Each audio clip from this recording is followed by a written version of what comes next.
अस्सलाम वालेकुम नाज़रीन, आप देख रहे हैं प्रोग्राम रियासत और अवाम और मैं हूं मारिया जतून। नाज़रीन, बिलावल ने मुस्लिम लीग नून को आज़ाद कश्मीर में आड़े हाथों लिया और दूसरी जानिब मरियम नवाज ने भी आज आज़ाद कश्मीर में काफ़ी एक्टिव नजर आई, जलसे से खिताब भी किया। लेकिन मुस्लिम लीग नून और मरियम नवाज की जानिब से पाकिस्तान पीपल्स पार्टी की तनकीद का बराह रास्त कोई जवाब नहीं दिया गया, बल्कि साबिक वज़ीर आज़म शाहिद खान अब्बासी ने कहा कि बिलावल भुट्टो के जितने भी गिले शिकवे हैं उनको दूर करने की कोशिश भी करेंगे। नाज़रीन, दूसरी जानिब एहतसाबी अमल पर संगीन सवालात उठ रहे हैं, ऑपोजिशन की जानिब से सवालात उठाए जा रहे हैं।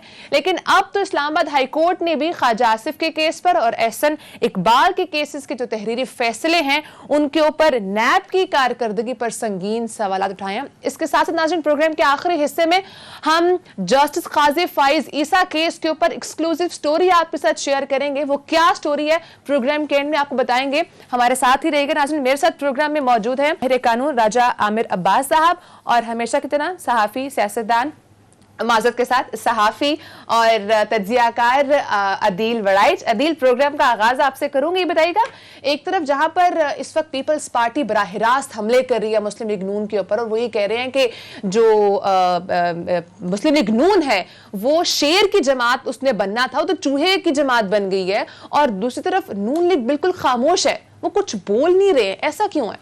देखें, हुकूमत जो है ना, मैंने कल भी ये बात की थी, हुकूमत उस क्राइसिस से निकल आई है। अपोजिशन ने जो इसको टफ टाइम देना था, अब इनके पास, अपोजिशन के पास सियासी तौर पर बेचने के लिए कुछ नहीं है। अब ये एक दूसरे को मुर्दे इल्जाम ठहरा रहे हैं। लेकिन मैं आपको एक बात बता दूं, ऐसे लग रहा है कि आने वाले कुछ अरसे में अब दोबारा पीडीएम में पाकिस्तान पीपल्स पार्टी की पहले जैसी शमूलियत होती नजर आ रही है।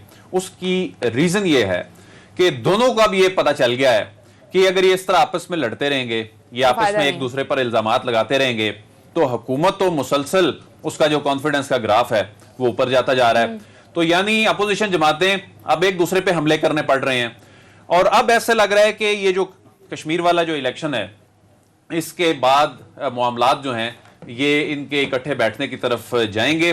अदरवाइज इनके पास अवाम में जाने के लिए कोई एजेंडा ही नहीं होगा, क्योंकि अपोजिशन ने तो अवाम के लिए नहीं ना कोई रिलीफ देना होता। उन्होंने तो यही कहना होता है हुकूमत ने ये गलत काम किया, हुकूमत को हमने ये टफ टाइम दिया।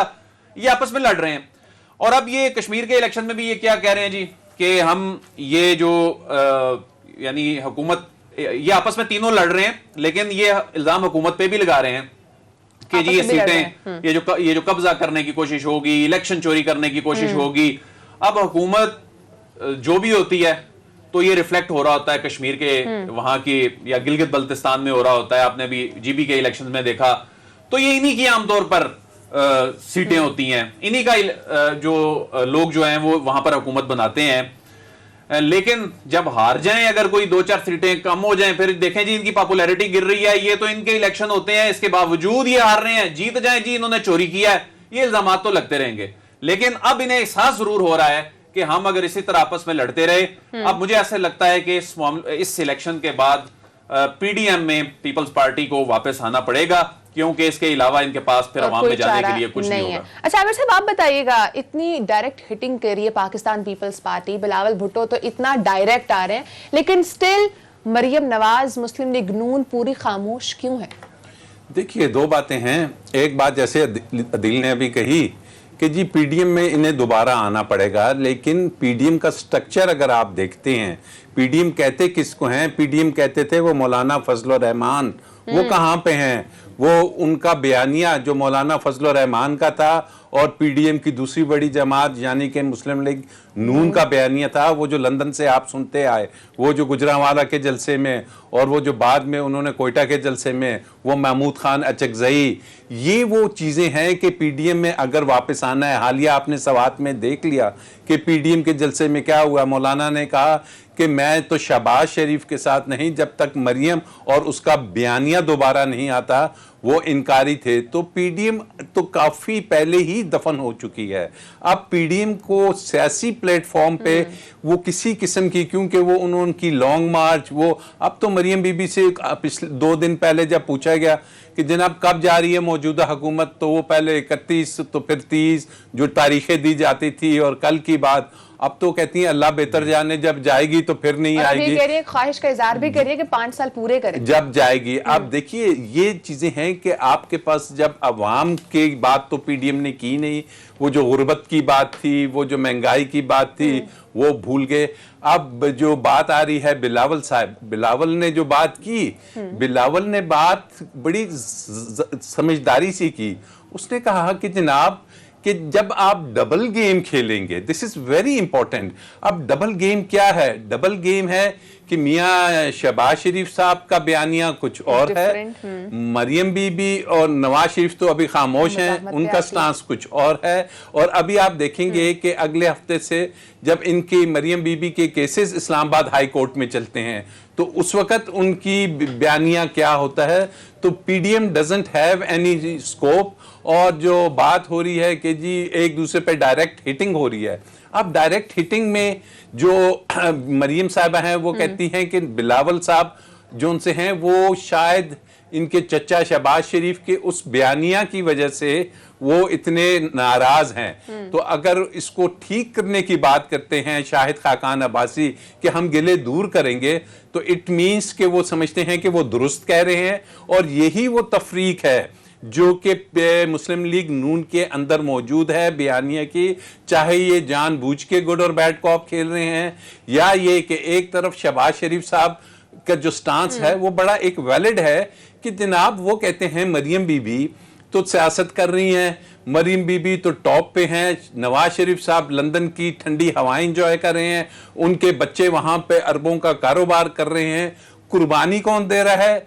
मैं दे रहा हूं। मेरा बेटा जिसका तमाम कारोबार सलमान का पाकिस्तान में था, वो तो बेचारा लंदन में बैठा हुआ है मफरूर होके। मेरा दामाद लंदन में मफरूर होके बैठा है, कारोबारी नुकसान हो रहा है। मेरा बेटा जो लीडर ऑफ ऑपोजिशन हमजा है वो 1.5 2 साल जेल गुजार रहा है। तो मुश्किलात हम सह रहे हैं और पार्टी में इंजॉय और पार्टी की क़यादत ये वाला फैमिली का हिस्सा है। तो ये बड़े जेन्युइन उनके अपने अंदरूनी जो है डिस्प्यूट्स हैं। तो इट सीम्स कि ये आगे जाके मजीद बढ़ेंगे और इसका अल्टीमेट फायदा पीपल्स पार्टी और पीटीआई को होगा। और बिलावल साहब सही हिट कर रहे हैं क्योंकि कश्मीर में तो इस वक्त मौजूदा इन्हीं की हुकूमत है। अच्छा आमिर साहब, आप कह रहे हैं कि बिलावल भुट्टो साहब बहुत मतलब डायरेक्ट हिट तो कर रहे हैं, लेकिन वो उनका पॉइंट वैलिड है। लेकिन इससे पहले पीपल्स पार्टी भी तो बैक स्टेप हुई थी ना जब सेनेट के इलेक्शंस हो रहे थे, तो फिर नून लीग का गिला भी तो जायज है। देखिए यही वो बात है कि ये जो हम कहते थे ना कि ये पीडीएम एक अननेचुरल सा अलायंस है, ये कुदरती अलायंस हो ही नहीं सकता। और बिलावल भुट्टो को आप देखेंगे कि जब जरदारी साहब आपने देखा कि जनाब अभी लाहौर का दौरा कर रहे थे, बड़ी उन्होंने कोशिश की पंजाब में कि अपनी पार्टी को रीऑर्गेनाइज किया जाए, बट उनको कोई किसी किस्म की वहां से पॉजिटिव साइंस नहीं मिले, वो नाराज लोग उनके वापस नहीं आए। और आपको याद होगा कि जब बिलावल भुट्टो या जरदारी साहब ये लाहौर में पंजाब में अपनी पार्टी को दोबारा से रीस्ट्रक्चर करने की बात कर रहे थे तो एहसन इकबाल ने कहा कि मत टकराना नून लीग वालों के साथ, ये एहसन इकबाल की स्टेटमेंट थी। तो ऐसी सिचुएशन में इनको पता है कि जो वोट है पीटीआई का पंजाब का वो किसी भी तरीके से नून लीग को तो नहीं जा सकता। अगर कोई दरार डालना चाहते हैं तो पीपल्स पार्टी समझती है शायद ये, चूंकि उनका यह ख्याल है कि हमारा ही टूटा हुआ वोट पीटीआई को गया है, हम किसी तरीके से इसे रिकैप्चर करें। लेकिन प्रॉब्लम आएगा जब जरदारी साहब की केसेस चलेंगे, जब नैब मैनहट्टन से लेके ओमनी ग्रुप से लेके वो पापड़ वाले और वो फालूदे वाले के केसेस खोलेंगे, तो अल्टीमेटली आपको नजर आएगा कि ये तीनों जोन से हैं, ये चाहे जरदारी साहब हैं, चाहे बिलावल भुट्टो हैं, मरियम हैं, नवाज शरीफ है, शहबाज है, इनकी टोटल पॉलिटिक्स वही इनके अपने जाती केसेस और उनमें रिलीफ लेना और उसको लेके आगे चलेंगे। अवाम का कोई इसमें किसी किस्म की इंटेलिजेंस नहीं होगी, उनके लिए कभी बात करते हुए अच्छा, नजर नहीं केसेस पर ही बात कर लेते हैं। अदील, एक तरफ जिस तरह अभी आमिर साहब ने भी बात की है कि जब इनके केसेस खुलेंगे तो रिएक्शन तो आएगा, लेकिन यहाँ पर ऑपोजिशन ये इल्जाम भी लगाती है और शिकवा भी करती है कि ये पॉलिटिकल विक्टिमाइजेशन है। और दूसरी तरफ अब जो नए जो केसेस आ रहे हैं जिनके तहरीरी फैसले सामने आ रहे हैं, एहसन इकबाल साहब का केस हो गया, ख्वाजा आसिफ का केस हो गया, पहले शाहिद खाकान अब्बासी साहब बाहर निकल गए तो कहते हैं मुझसे पूरा साल कोई इन्वेस्टिगेशन नहीं हुई है। तो यहाँ पर अगर हम अकाउंटेबिलिटी की बात करें तो हाई कोर्ट्स भी ये इसी तरह की बात करी है, तो यहाँ पर वेयर अकाउंटेबिलिटी विल लीड? देखें, जो आमिर साहब बात कर रहे थे ना एक केसेस के हवाले से, असल लड़ाई कहाँ से है? इनकी जो असल लड़ाई, ये जो कहते हैं ना वोट को इज्जत दो, इनकी लड़ाई ये है, और इन्होंने जो इदारों पर हमले किए खासतौर पे नवाज शरीफ साहब ने और उनकी साहबजादी ने, ये लड़ाई इधर से शुरू हुई कि पुराने आदत थी, पुराने मामलात जिस अंदाज में चला करते थे, जी हमें इन केसेस में रिलीफ ले दें, हम ये कर देंगे। ये पहली मर्तबा ऐसा हुआ है कि इन्हें कहा गया कि अब आपने अदालतों से खुद अपने आप को क्लियर करवाना है। आप अगर क्लियर हैं, क्लीन है, तो एहतसाब अदालत फैसला दे देगी, इस्लामाबाद हाई कोर्ट फैसला दे देगी, लाहौर हाई कोर्ट फैसला दे देगी। जब इन्हें यह पता चला कि हमें कोई रिलीफ नहीं मिल रहा, हमारी जायदादें जब्त हो रही हैं, हमें पाकिस्तान आने का मौका नहीं मिल रहा, उसके बाद इन्होंने ये जो जिस तरह का रिएक्शन दिया नवाज शरीफ साहब ने, उन्होंने एक गलत शॉट खेल दी और उसके बाद फिर वो मामलात उस नहज पे पहुंच गए कि अब वो कम बैक जो है वो होता नजर ही नहीं आ रहा। अच्छा, अब जो वोटर है ना, ये मुस्लिम लीग नून के अंदर इशू क्या है? मुस्लिम लीग नून के अंदर इशू ये है कि जो वोटर है वो नवाज शरीफ को वोट देता है, लेकिन जो इलेक्टेबल है ना वो शहबाज शरीफ के साथ खड़ा है, और जो इलेक्टेबल है वो चाहता है कि शहबाज शरीफ साहब अपना किरदार अदा करें, लेकिन उधर से मरियम साहिबा जो हैं, जाहिर है वो किसी सूरत इजाजत नहीं दे सकती। ये तो लड़ाई आज की नहीं है, ये लड़ाई तो कब से है, और ये इख्तलाफात कब से हैं, और इक्तदार जो चाहे ऐवान इक्तदार में बैठी जमात हो या कोई बड़ी जमात हो, उसमें खानदानों में इसी तरह की रस्साकशी चलती है, लेकिन अब ये अपनी पीक पर पहली मर्तबा इस अंदाज में आ रही है कि चीजें विजिबल होने लग पड़ी हैं। तो जो केसेस हैं, जहां तक ताल्लुक है जरदारी साहब वाले केसेस का, जी डिमांड किया जी कि वहां पर मुंतकिल कर दिए जाएं, सिंध मुंतकिल कर दिए जाएं। मेरा ख्याल है ये देखे ना, माजी में फिर क्या होता था, इनके केसेस कहां चलते थे, वो जो नैब इसमें क्या कह रहा है, नैब ये कह रहा है कि विटनेस वहां पेश कैसे होंगे, विटनेस का तहफ्फुज कौन करेगा। अब वहां से जब फिर रिलीफ नहीं मिलता, फिर वो तनकीद और फिर ये कन्फ्रंटेशन वाला ये मामला होते हैं, केसेस में कोई रिलीफ नहीं मिलने जा रहा। जहां तक बात है जो आप बात कर रही हैं कि जी ये पॉलिटिकल विक्टिमाइजेशन हो रही है, अब अदालतों ने कहना शुरू कर दिया कि इन पे केस ही कोई नहीं बनते, उसमें बड़े मसाइल हैं, उसमें कानूनी सुकम बड़े हैं, उसमें हमारा जो नैब का ऑर्डिनेंस है इसको तब्दील करने की जरूरत है। उसमें देखें ना, अब वो जो मुतलका सेक्शन है 9, अब वो ये कहता है कि जो एसेट बियॉन्ड मींस का केस है, ये साबित किसने करना है? एसेट बियॉन्ड मींस का केस साबित करना है जिस पर इल्जाम है कि ये मेरी मनी ट्रेल है। इसमें देखा जाए तो नैब को ज्यादा मेहनत करने की जरूरत नहीं है। अच्छा, फिर नैब भी शायद इसी पे हाथ पे हाथ रखकर बैठ जाता है कि जी ये चूंकि साबित इन्होंने करना है, मनी ट्रेल इन्होंने नहीं है। मियां नवाज शरीफ पर जितने केसेस हैं, उनके खानदान पर जितने केसेस हैं, एक भी केस में अभी तक उनकी जानिब से, मैंने तो अदालत में जितने इनके केसेस को रिपोर्ट किया, कवर किया, इन्होंने कोई मनी ट्रेल नहीं दी, बल्कि ये कहते हैं नैब साबित करे, और अदालतों में जाकर भी ये कानूनी सुकम है। देखें, अदालत ने तो कानून के मुताबिक फैसला करना होता है, और इनकी जो प्रोसिक्यूशन टीम है वहां जाके वीक पड़ जाती है। ये जो व्हाइट कॉलर क्राइम होते हैं ना, इनमें इनको साबित करना इतना आसान नहीं होता। और ये जो ख्वाजा आसिफ साहब वाला मामला है, देखें सवाल तो है ना ख्वाजा आसिफ साहब वाले मामले में, ठीक है उन्होंने कोई उनके बारे में ये लिखा गया है कि पब्लिक मनी, पब्लिक फंड उनको अगर नुकसान नहीं पहुंचाया, लेकिन जो रकम आ रही है, जा रही है, और उनका वो बाहर के अकाम में, और ये सारे मामलात हैं, ये इतनी भी सादी बात नहीं है जितना ये कह दिया जाता है। देखें जी, ये तो मजलूम है, मासूम है, तो आप मुल्क की यहां पोजीशन पे बैठे हो, आपने अकामे लिए हो, उसके बाद आप वहां कंसल्टेंसी दे रहे हो उन अहम पोजीशन पे बैठे, इस दौरान पैसे आ जा रहे हो, तो जरूरी तो नहीं है पब्लिक फंड, हिसाब तो किसी ने लेना ही लेना है, तो लेकिन वो कानून में सुकम है, कानून बदलेगा कौन? हर हुकूमत आती है, तरमीम पे भी अदील बात करते हैं। मैं आमिर साहब जानना चाहूंगी, आमिर साहब बताइएगा, जिस तरह से ऑपोजिशन इल्जाम लगाते हैं कि हुकूमत इस वक्त पॉलिटिकल विक्टिमाइजेशन कर रही है, फिर हाई कोर्ट से फैसला आता है वो भी कुछ इसी तर्ज का होता है कि नैब अपनी कारकर्दगी ठीक करे, तो आप क्या इस बात से एग्री करेंगे कि क्या वाकई ही मतलब हाई कोर्ट का जो फैसला है उसको मद्देनजर रखते हुए आपको क्या लग रहा है वाकई में ऐसा ही है? देखिए, ये एक बड़ा पेचीदा सा मल्टी प्रोंग सवाल है। इसमें 2-3 बड़े इंपॉर्टेंट इश्यूज हैं। एक तो ज़हन में रखिए कि अभी तक ये जितने भी लोग हैं ये कोई बरी नहीं हुए, इन सबको जमानत दी गई है 8-8 6-6 महीनों के बाद अंदर रहने के, जिसकी वजह वही थी कि अगर इनके खिलाफ जो आप टीवी पे या पीआईडी में आके इतने प्रेशर्स करते हैं कि ओपन एंड शट केस हैं, और जब अदालत में पूछा जाता है कि कनेक्ट कीजिए इनको, तो वहाँ पे जाके वो कनेक्ट करना मुल्जिम को इनके लिए थोड़ी सी दुश्वारी हो जाती है, और अल्टीमेटली अदालत कहती है कि अभी तक अगर रेफरेंसेस भी फाइल नहीं हुए तो फिर इनको जेल और सलाखों के पीछे क्यों रखिए, जमानत पे इनको अगर छोड़ दिया जाए तो कोई हर्ज नहीं। तो ये मत सोचिए कि कोई जो इनके खिलाफ चार्जेस हैं वो खत्म हो गए हैं या इन्होंने कोई जुर्म नहीं किया। अब बात हो रही है कि जी इसकी वजूहात क्या है, इसकी बात क्या है, और क्यों अपोजिशन ये कह रही है कि ये पॉलिटिकल विक्टिमाइजेशन है। अगर नैब की आप हिस्ट्री देखते हैं तो देयर इज नो डाउट कि नैब को इस्तेमाल किया गया पॉलिटिकल विक्टिमाइजेशन के लिए, पॉलिटिकल इंजीनियरिंग के लिए, आर्म ट्विस्टिंग के लिए, और उसके बारे में आपको याद होगी कि ख्वाजा साद रफीक और उसके भाई की जब जजमेंट आती है सुप्रीम कोर्ट की तो उसमें इस बात का जिक्र था। और ये एलिमेंट हमें नज़र आता है कि जब इस मुल्क की जो सबसे बड़ी जो केसेस थे जिस पे पूरी आवाम की नज़र थी वो मियां नवाज शरीफ साहब का और जरदारी साहब का केस था।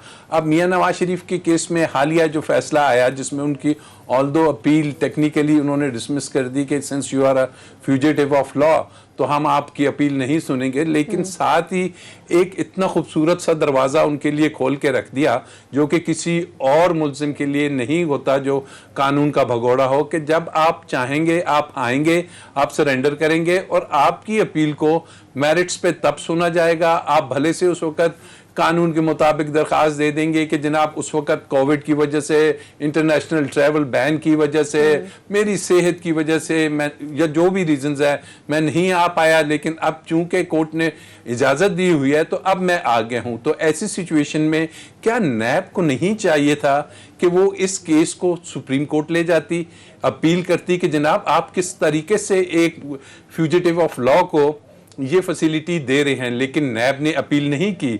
अब मुझे समझ नहीं आती कि अपोजिशन क्यों कहती है कि ये पॉलिटिकल विक्टिमाइजेशन है। ये फैसला तो मैं हैरान हुआ कि जिस दिन आया वो हुकूमत वाले तो बड़े खुश हो रहे थे कि जी बड़ी कानून, उस बाद में समझ आई कि जनाब इसमें तो जो रिलीफ है टेक्निकली वो तो नवाज शरीफ साहब को दे दिया गया। इसी तरीके से आप देखिए जरदारी साहब के केसेस थे जिसमें वो बरी हुए। आपको याद होगा कि ब्रॉडशीट का जब केस चला एक इंक्वायरी कमेटी बनी और सुप्रीम कोर्ट के हमारे जज साहब ने उसमें रिपोर्ट दी, और रिपोर्ट में कहा कि जब मैंने नैब के गोदाम में जाके छापा मारा तो वहां से वो स्विस केसेस के तमाम रिकॉर्ड जिनकी कॉपीज की बुनियाद पे जरदारी साहब बरी हुए थे वो वहां से रिकवर हो गया। क्या वो उस केसेस की अपीलें अभी हाई कोर्ट इस्लामाबाद में पेंडिंग हैं, और जब अपील पेंडिंग होती है तो वो ट्रायल का एक कंटिन्यूटी होती है, हिस्सा होती है। तो क्या एक सेकंड, तो क्या नैब ने वो कागजात ओरिजिनल इस्लामाबाद हाई कोर्ट में दाखिल कर दिए कि जरदारी साहब को गलत बरी किया गया है? तो ये वो चीजें हैं कि जो नैब की परफॉर्मेंस पे जो कि सुप्रीम कोर्ट कहती है कि दुरुस्त नहीं है ना, तो एक सवालिया निशान जरूर खड़ा करती है। हुदैबिया केस में हुआ क्या? देखें हुदैबिया केस में वो जो जस्टिस काजी फाइज ईसा साहब ने फैसला लिखा है, नैब ने जिस हद तक मुल्जिमों को फैसिलिटेट किया उस दौर में, मतलब वो इंतहाई हैरान कुन है वाकई। मतलब यो जो इमरान खान का कहा करते हैं ना एनआरओ दे देते हैं, वो एनआरओ है, वो अपने जजमेंट वाकई किस अंदाज में एनआरओ दिया गया। नैब खुद कहता रहा कि ये केसेस जो हैं ये कुछ अरसे के लिए फाइलों में दबा दिए जाएं, इनको इल्तवा का शिकार कर दिया जाए, इनको भी टेक अप ना किया जाए। उसमें जब जो जस्टिस काजी फाइज ईसा साहब ने जो फैसला लिखा वो हुदैबिया वाला, वो पढ़ने के बाद आपको अंदाजा होगा नैब माजी में किस तरह फैसिलिटेट करता रहा इन लोगों को, वो प्रॉपर एनआरओ देने में अहम किरदार अदा करता रहा। देखिए अदील, एक बात सिर्फ मैं करूंगा कि ना सिर्फ उस जजमेंट के मैं जाती तौर पे खिलाफ हूं कि वो जो क्रिमिनल जूरिस्प्रूडेंस है उससे वो बिल्कुल हटके है कि जिसमें ये कहा जाता है कि जो क्राइम है वो कभी भी टाइम बार्ड नहीं होता, और टेक्निकल बुनियादों पे आपने हुदैबिया को खत्म किया। और उसमें ना सिर्फ नैब उनको फैसिलिटेट करता था, पहली गवर्नमेंट पीपल्स पार्टी की थी, दूसरी आपकी थी नून की अपनी थी, और उससे पहले जो फैसिलिटेट किया वो तो मुशर्रफ साहब ने फैसिलिटेट किया कि नैब का मुल्ज़िम था नवाज शरीफ एंड फैमिली, वो वहां पे थे अटक में और उनको नैब से पूछे बगैर मुल्क से बाहर भेज दिया गया। तो ये वो चीजें हैं कि जिसकी वजह से मैं कहता हूं कि नैब की हिस्ट्री जो उनसी है वो पॉलिटिकल विक्टिमाइजेशन और आर्म ट्विस्टिंग की और इस किस्म के लोगों को एक तरफ रिलीफ देने हिस्ट्री की ऐसी है, एक तरफ कानून में भी कुम है, उसको भी चेंज होने की जरूरत है। जब सब इस बात पे एग्री करते हैं तो फिर इस पर मिलजुल कर एक नया कानून क्यों नहीं लाया जाता। नाज़रीन, ब्रेक का टाइम है, ब्रेक के बाद इसी को कंटिन्यू करेंगे, साथ ही रहेगा।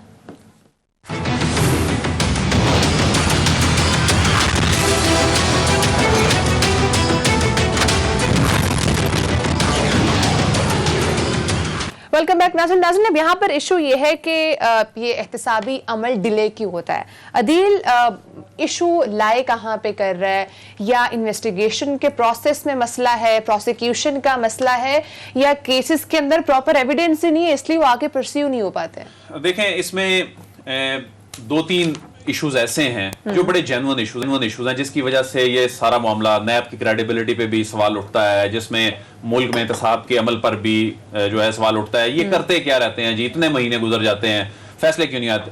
लेकिन जो आप रूल्स को देखें ना, रूल्स में क्या है कि पहले अगर किसी के खिलाफ कोई कंप्लेंट आती है ना तो कंप्लेंट वेरिफिकेशन में तकरीबन 2 महीने का टाइम दिया हुआ है, उसके अंदर वो कंप्लेंट वेरिफिकेशन होनी है। उसके बाद फिर इंक्वायरी है, इंक्वायरी के लिए 4 महीने का टाइम है बाकायदा, उसमें इंक्वायरी होती है। फिर उसकी जो अगली स्टेज है उसमें भी 4 महीने है जिसमें इन्वेस्टिगेशन होती है।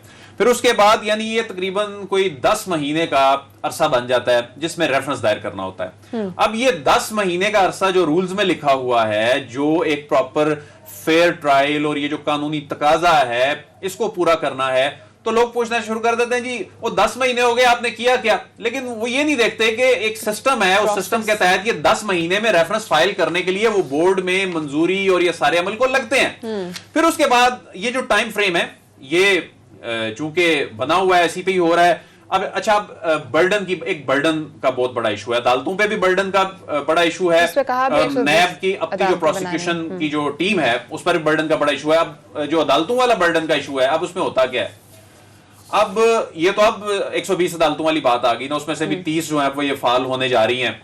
अब अदालतों में जो केसेस लगते हैं, जो लंबी लंबी तारीखें होती हैं, उसमें जो गवाह होता है उसको तो याद ही नहीं रहता कि मैंने 10 महीने पहले बात क्या की थी। उसी में से फिर नुक्ते निकाल के वो जो केस वीक हो जाता है। उस हवाले से नैब ने अब एक सेल भी बना दिया, नैब के अंदर एक सेल बना दिया गया है जिसमें जो गवाहान की जो ओरिएंटेशन के हवाले से उनको प्रॉपर पेश करने से पहले, ताकि इस मामले को थोड़ा सा बेहतर बनाया जा सके।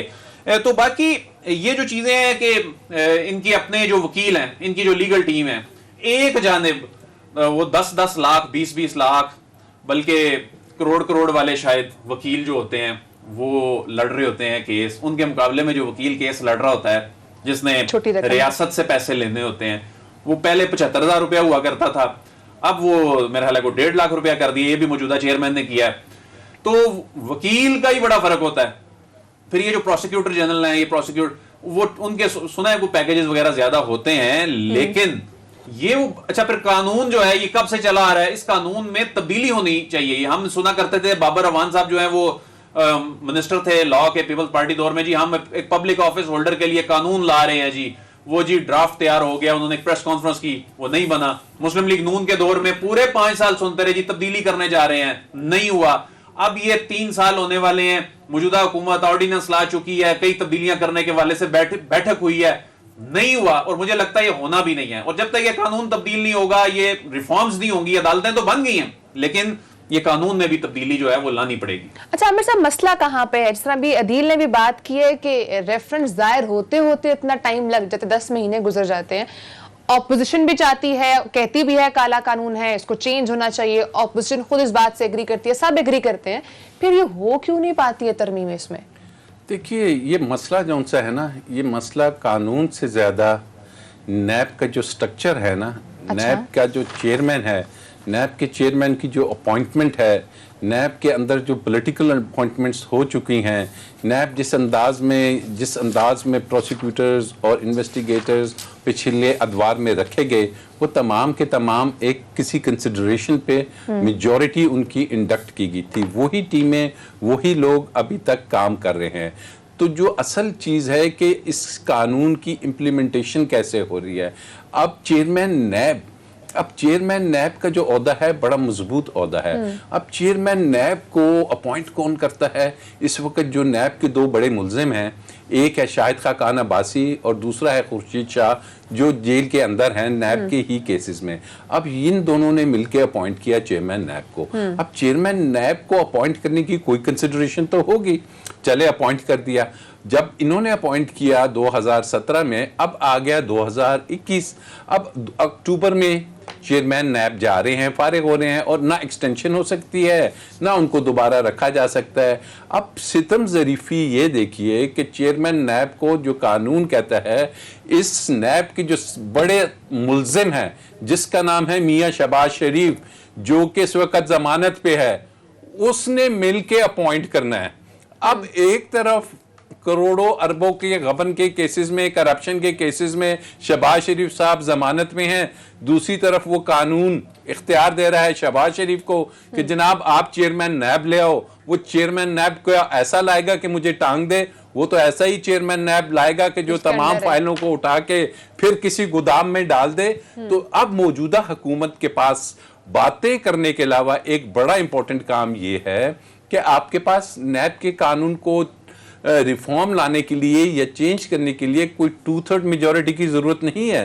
सिंपल मेजॉरिटी नेशनल असेंबली में है, सेनेट में भी काफी हद तक आपके पास है। नहीं होता तो आप मुश्तरका इजलास बुलाइए और उसमें बिल पास हो सकता है। एक कानून ले आए, भले से पूरी नैब को ना छेड़ें, कम से कम चेयरमैन की अपॉइंटमेंट के तरीकेकार को तो चेंज कर दें कि भाई ये क्या मजाक है कि उसी खुर्शीद शाह या उसी शहबाज शरीफ को फिर इख्तियार दिया जा रहा है कि चेयरमैन नैब लगाओ। तो ये बातें किसी ऑर्डिनेंस के जरिए नहीं होंगी। साहब कितनी दिलचस्प बात है कि मुल्जिम डिसाइड करेगा, मुशावरत करेगा कि जिसने आके मेरा एहतसाब करना है वो कौन होगा। तो ये वाकई बहुत बड़ा सुकम है कि हमारे मुल्क में सिस्टम ऐसा है, निज़ाम ऐसा है, कानून ऐसा है कि इसमें वैसे आपकी क्या राय है आमिर साहब कि ये जुडिशरी को, जिस तरह जुडिशरी किसी दौर में इलेक्शन कमीशन के लोगों को अपॉइंट किया करती थी और हुकूमत का उस तरह लेना देना नहीं होता था, लेकिन अब तो वो मामला भी अपोजिशन लीडर और प्राइम मिनिस्टर के पास है, लेकिन यहां पर चूंकि एहतसाब का मामला है तो कॉन्फ्लिक्ट ऑफ इंटरेस्ट आ जाता है। तो ये भी इसमें आप समझते हैं कोई जुडिशरी को कोई अपॉइंटमेंट करनी चाहिए, फिर कौन करेगा? देखिए, where there is a will there is a way. ठीक है, ये इलेक्शन कमीशन के अपॉइंटमेंट्स के भी मैं सख्त खिलाफ हूं कि आपने हालिया देखा कि इलेक्शन कमीशन के पास जब गवर्नमेंट का स्टांस एक और था, अवाम चाहती थी कि जी ये सीक्रेट बैलेटिंग वगैरह खत्म हो, हुकूमत कह रही थी, वो कह रही थी, लेकिन अब जैसे कि दूसरी तरफ कहा जा रहा है कि इलेक्टिंग जो वोटिंग मशीन्स है वो आनी चाहिए, इलेक्शन रिफॉर्म्स आनी चाहिए, लेकिन उसमें आपका इलेक्शन कमीशन खुद एक फरीक बना हुआ है। वजह क्या है? वजह ये है कि जी जो मेंबर्स अपॉइंट होते हैं और जो चेयरमैन अपॉइंट होता है वो पॉलिटिकल पार्टीज की उनके ईमा पे होता है और वो उनको रेफर करते हैं कि ए को कर दें, बी को कर दें, सी को कर दें। जब वो उनको अपॉइंटमेंट दिलाते हैं तो वो फिर कानून से ज्यादा उन लोगों की खिदमत करने के लिए फैसले करते हैं। इसी तरीके से चेयरमैन नैब का इशू है। भाई मसला बहुत आसान है, आप एक कमेटी बना दीजिए, भले से उसमें आप रख दीजिए, इनसे हटाइए ये पब्लिक ऑफिस होल्डर से, आप चीफ जस्टिस को रख दें, आप अटॉर्नी जनरल को रख दें, आप किसी ऐसे अदारे को रख दें कि जिन्होंने, क्योंकि ये एक तहकीकाती इन्वेस्टिगेटिंग एजेंसी है, तो आप किसी ऐसी सीनियर एजेंसी को रख दें कि जो तमाम मालूमात लेके आए कि ये शख्स कैसा है। फिर आप ये हटाइए, ये हमारे यहाँ कि जनाब जब वो 65 बरस के बाद रिटायरमेंट लेता है तो फिर वो आके चेयरमैन नैब लगेगा, उसमें ना एनर्जी होती है ना उसमें ये होता है कि वो कोई किसी को अनर्थ करेगा, क्योंकि वो अपना टर्नओवर गुजार चुका होता है। वो सिर्फ और सिर्फ मरात लेने के लिए ये रिटायरमेंट के बाद जितने लोग आते हैं इनको लगाया जाता है। फिर ये जो कहा जा रहा है कि 120 अदालतें अगर आएंगी तो काफी इश्यूज रिजॉल्व हो जाएंगे, जब मसला ही पीछे लॉ में है तो फिर इतनी ज्यादा एहतसाब अदालतें होने से क्या कोई मसला हल होगा?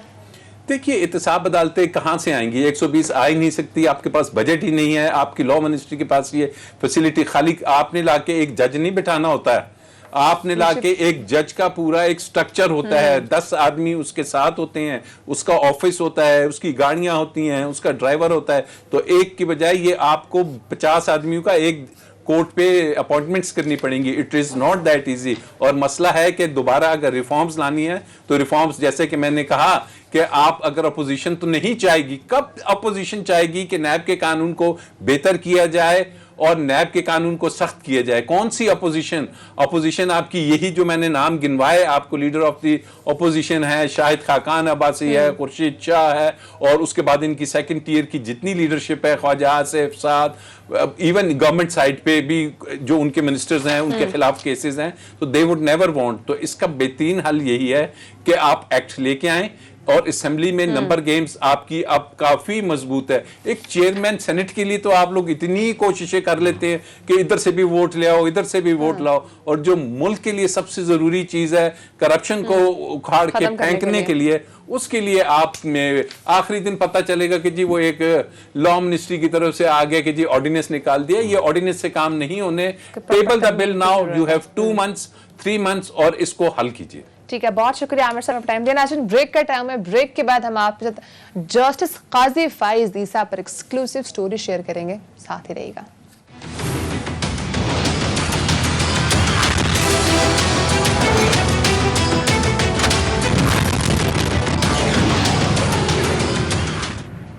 Welcome back. नाज़रीन, हुकूमत ने चैम्बर अपीलों में अहम दस्तावेजात फाइल की हैं और दूसरी जानिब सरीना ईसा की जानिब से लिखे गए खत का लाहौर बार एसोसिएशन ने जवाब देते हुए बड़ा सख्त रद्द-ए-अमल दिया। अदील, आप बार बार कह रहे थे कि स्टोरी अभी बाकी है, पिक्चर अभी बाकी है, क्या होने जा रहा है आगे? देखें, आज की जो लेटेस्ट डेवलपमेंट है वो तो ये है कि जो क्यूरेटिव रिव्यू दायर किया था हुकूमत ने, उस पर एतराज लगा, उस पर अपीलें दायर की, चैम्बर अपीलें दायर की गई, उसमें फिर 2 हफ्ते दिए गए पेपर बुक्स दायर करने के लिए। वो आज हो गया है मामला कंप्लीट। अब ये चैम्बर अपीलें समात के लिए मुकर्रर होंगी, तो उसके बाद फिर वो फैसला होगा उन पर, वो एतराज़ात दूर होने के हवाले से। एक तो हो गई ये डेवलपमेंट, हुकूमत ने जो हुकूमत के पास डेडलाइन थी वो उसने मीट कर ली है और उसमें वो दस्तावेजात जमा करा दी हैं, पेपर बुक्स जमा करा दी हैं। दूसरी बड़ी डेवलपमेंट ये है कि सरीना ईसा साहिबा ने चंद हफ्ते पहले एक खत लिखा था लाहौर बार को, और उसकी कॉपी वजीर आजम को भी दी, उसकी कॉपी भिजवाई उन्होंने फरोग नसीम साहब को भी, शहजाद अकबर साहब को भी, सदर मुमलिकत को भी। तो अब लाहौर बार ने उसका जवाब दिया है और लाहौर बार ने बड़ा सख्त रद्द अमल दिया है, और इसमें उन्होंने बड़ी अहम बातें की हैं। क्या की हैं उन्होंने कहा कि एक, हाजिर सर्विस जज साहब की जो अहलिया हैं उनके पास कोई कानूनी और इखलाकी अथॉरिटी नहीं है कि वो बार एसोसिएशंस को मुखातिब करें और उनके जो रेजोल्यूशंस हैं उनकी रेजोल्यूशंस पर सवालात उठाएं। उन्होंने कहा कि शायद आप भूल गई हैं कि यूके की सुप्रीम कोर्ट ने जिब्राल्टर के चीफ जस्टिस को हटाए जाने के मामले को इंडोर्स किया इस बुनियाद पर कि उनकी अहलिया ने भी बार एसोसिएशंस को खत लिखे थे। ये बड़ी अहम बात है।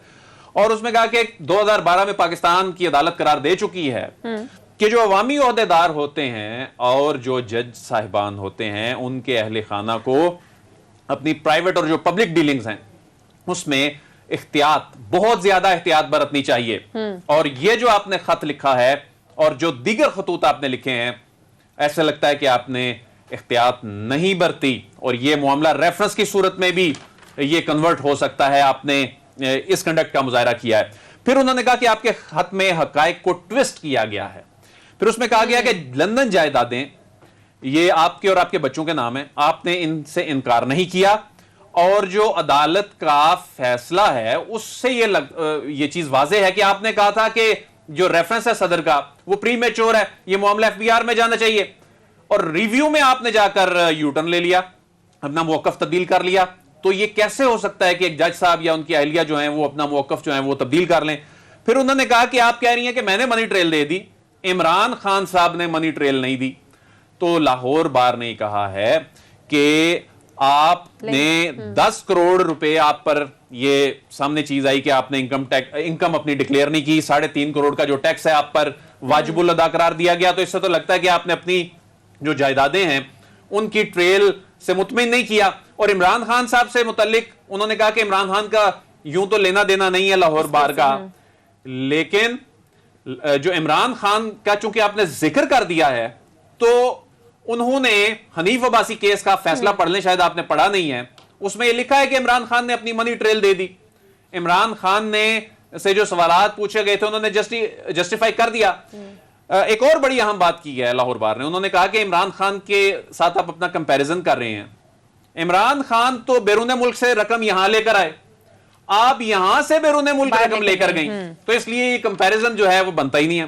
फिर उन्होंने कहा कि आप कहती हैं जी कि मैं पब्लिक ऑफिस होल्डर नहीं हूं, लेकिन जो जज साहिबान की जो अहलिया होती हैं वो चूंकि ये शख्सियात ये पॉलिटिकली एक्सपोज्ड होती हैं और ये इंटरनेशनली एक्सेप्टेड है, तो आप ये जो कह रही है ना कि पब्लिक ऑफिस होल्डर नहीं, मेरे पे ये बनता नहीं है मनी ट्रेल देना, तो ये बात भी दुरुस्त नहीं। फिर उन्होंने कहा ये एक और बड़ी अहम बात कि 3 सवाल जो पूछे गए थे अदालत में नजरसानी केस की समाअत के दौरान, जस्टिस काजी फायज ईसा साहब ऑनरेबल जज साहब ने उन 3 सवालों के जवाब नहीं दिए। ये लाहौर बार ने कहा है, उन्होंने कहा है कि इस पर तशवीश है हमें या पब्लिक को कि ये इन 3 सवालों के जवाब नहीं दिए।